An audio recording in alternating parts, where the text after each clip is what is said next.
Think about the last time you chased something, a person, an opportunity, an outcome you wanted badly enough that you started moving toward it faster than felt comfortable, calling when you should have waited, following up when you should have let it sit, making yourself available in ways that cost you more than you intended to spend. And think about what happened. The thing you chased either kept moving, staying just far enough ahead to keep you running, or it arrived, but diminished. Slightly less valuable than it felt when you were reaching for it, slightly less interested in you than you'd been in it. That is not bad luck, that is a mechanism. And Machiavelli, watching courts, councils, and human relationships across one of the most politically brutal periods in recorded history, identified exactly why chasing destroys the very thing it's trying to secure. The person who never chases doesn't win because they're lucky. They win because they understand something about how human desire actually works that most people spend their entire lives refusing to accept. Drop magnetic in the comments before we continue, because that is exactly what you are building by the end of this. Here's the uncomfortable truth. At the center of this, desire is not rational. It does not reward effort proportionally. It does not respond to persistence the way most people believe it should. It does not look at how hard you tried and match that with how much it gives back. Desire responds to scarcity, to mystery, to the thing it cannot fully possess. Machiavelli wrote about this not in the context of romance, though it applies there completely, but in the context of power. He watched princes lose the loyalty of their courts by trying too hard to secure it. He watched alliances dissolve the moment one party showed they needed the alliance more than the other. He watched men of genuine capability become invisible the moment they started performing their need for recognition. 5. The moment you stop, everything recalibrates. And he identified the inversion that almost nobody teaches. The less available you make yourself, the more valuable you become. Not artificially, not as a game, as a function of how human perception assigns worth. 4 things the person who never chases understands, that the chaser never will. By the 4th, you will see every relationship in your life, personal, professional, social, through a completely different lens. Section 1. Chasing signals that you have already lost the frame. Every interaction has a frame, a silent, invisible structure that determines who is being sought and who is doing the seeking, who needs the other more. Who would feel the loss more acutely if the connection ended tomorrow? Most people never consciously register the frame, but they feel it, and it determines everything about how they behave toward the other person. When you chase, when you reach out too often, respond too fast, make yourself too available, accommodate beyond what feels natural, you are not just showing interest, you are broadcasting which side of the frame you occupy. You are announcing, I need this more than you do. And the moment that announcement is made, everything shifts. The other person, without deciding to, without even fully realizing it, begins to treat you according to your position in the frame. They slow down their responses, because yours are instant. They become less available, because you are always available. They begin to feel the faint, uncomfortable pressure of someone who needs them, and pressure, in any relationship, creates distance. Machiavelli watched this in every court he documented. The advisor who was too eager to please became someone to be managed, not respected. The ally who showed they needed the alliance more than the other party was immediately at a disadvantage in every negotiation that followed. The frame is set early. And once set, it is extraordinarily difficult to change from within the same dynamic. The person who never chases doesn't just avoid a mistake. They establish a frame from the beginning where the other person is always doing a small amount of reaching. And that reaching builds investment, attachment, and perceived value in ways that no amount of pursuit ever could. Section 2. What you chase, you devalue. This is the psychological mechanism underneath the frame, and it is why chasing is self-defeating at a level most people never consciously examine.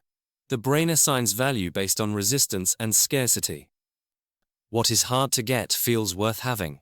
What is freely available feels ordinary. This is not a flaw in human psychology. It is one of its most consistent features.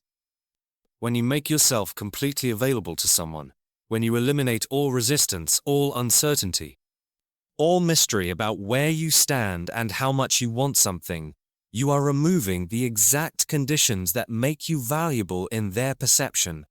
You feel like you are being generous, you are being transparent, committed, enthusiastic. These feel like virtues, but from the outside, what they produce is familiarity. And familiarity, in human psychology, is the enemy of desire. Machiavelli wrote that men value most what costs them something. Not because they are cruel, but because the cost is what registers the value. A thing that requires no effort to obtain carries no proof of its worth. The person who never chases is not withholding. They are not playing games. They are simply maintaining the conditions under which they remain valuable, conditions that the chaser dismantles entirely in the first week of pursuit. Think about the relationships in your life where you have been most deeply wanted. In almost every case, you were not chasing in those relationships. You were present, interested, engaged, but not desperate, not over-available, not performing your enthusiasm so loudly that the other person had nothing left to wonder about. The mystery was intact, and the mystery was doing work you didn't even know needed doing. Section 3. Stillness creates gravity.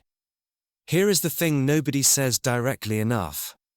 The person who stops chasing does not become passive, they become gravitational. Gravity does not move toward things, things move toward gravity. And the conditions for becoming gravitational in any environment, social, professional, romantic, are specific and learnable. They require you to be genuinely invested in your own direction, your own work, your own development. Not as a performance of indifference, but as an actual reality that makes you interesting, moving, worth following. Machiavelli identified this in the princes he most admired. They were not cold, they were not indifferent. They cared deeply about their work, their legacy, their but they were never seen chasing outcomes. They were seen moving towards something that was clearly larger than any single relationship or result.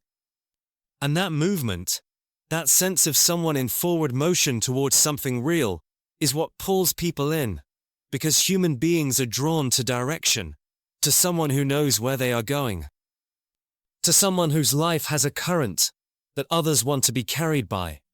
The chaser has no current. They are stationary, reaching outward, expending energy towards something external. The gravitational person is moving forward on their own axis, and things fall into orbit around them, not because they demanded it, but because the motion itself is magnetic. Stop chasing the thing. Build the life that makes the thing want to find you. Section 4. The moment you stop, everything recalibrates. This is the part that feels impossible until you experience it once.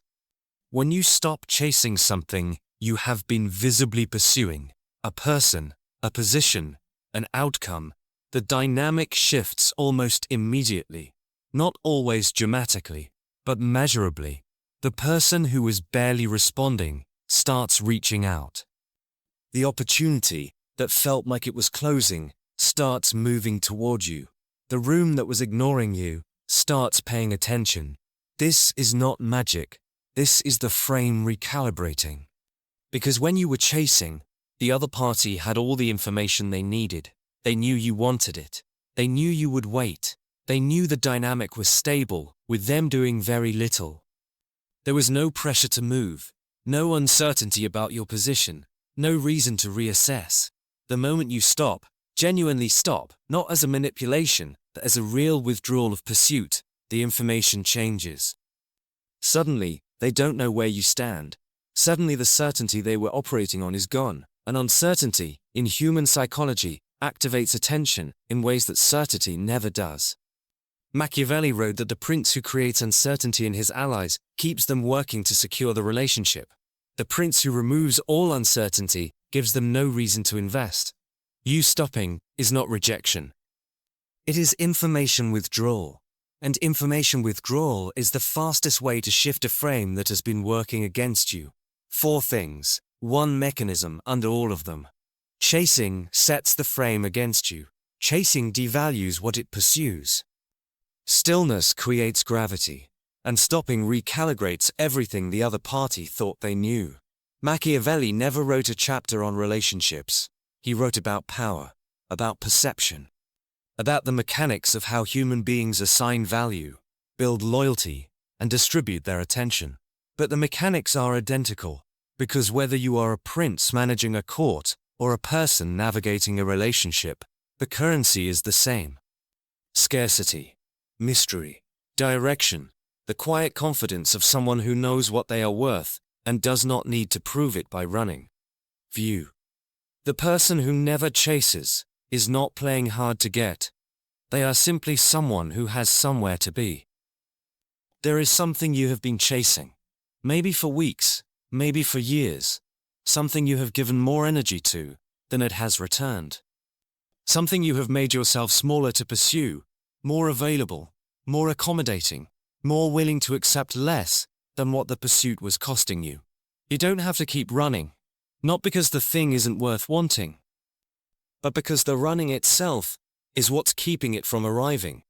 Turn around, not away from what you want, toward yourself, toward the work, the direction, the version of your life that moves forward with or without the thing you've been chasing. And watch what happens behind you when you do. Machiavelli spent his exile doing exactly this. He stopped chasing the political life that had been stripped from him. He turned toward his writing, his thinking, his own direction. And 5 centuries later, the whole world came to find him. One question: what have you been chasing that has been moving further away the harder you've run? You know exactly what it is.